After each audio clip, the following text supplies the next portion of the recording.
this season, we see Jesus go through some pain. He's dealing with losing friends, persecution from his own people, as well as the Romans.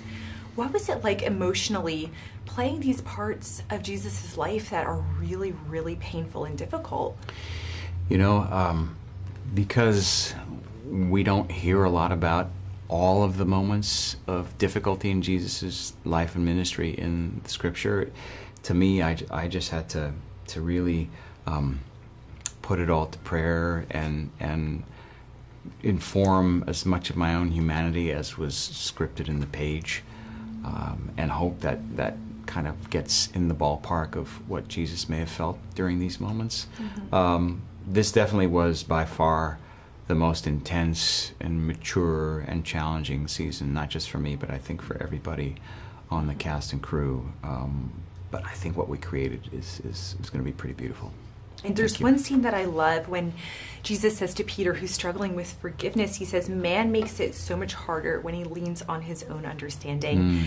How does this line really reflect the overarching themes of season 4?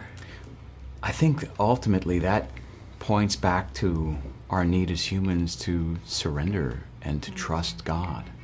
And that's what Jesus is asking of not only Peter, but his entire discipleship, you know, like all his disciples, and what he asks of believers today is like, you got to trust me no matter how hard this is going to get. Know that I've got it under control, that I am the way, the truth, and the life. And so that's a hard thing to kind of make it, you know, to put into practice, to make a daily part of our lives. That's a challenge for us today, and just as much as it was 2,000 years ago. And there's another scene where Jesus says, I make people what they are not, right? He redeems people, he sanctifies people, he transforms people. Yeah. When you compare the Jonathan from before you started The Chosen to the Jonathan now, where you've spent years immersing yourself in Scripture, how have you changed and transformed? It's night and day. I mean, it's night and day. My heart wants different things. You know, my heart seeks God in all of my endeavors at every moment of the day.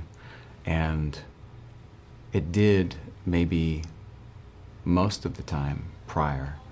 But I think once you really convert your heart for Christ, he just wants more of you, you know, and you want to give him more of yourself and do his will, because your life just gets better and better as you follow him. Even the stuff that makes life really difficult, you process it differently, you embrace it differently.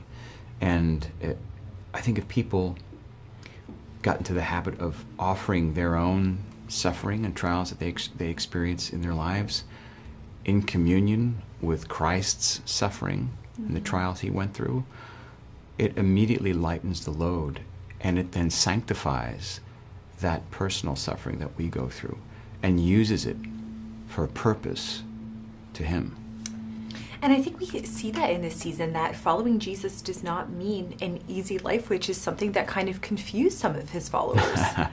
Yeah, I think people thought he might have just been like, okay, Romans gone, the bad Pharisees are gone, it's just us, life is great. No, in fact, it's not the opposite. It's like, no, there's going to be more and more of those people, but like, if you've got me, you're going to get through it.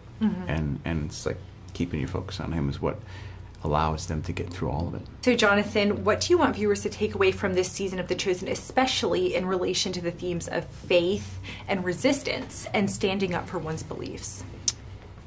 What do I want them to take away? I think if they're surrendering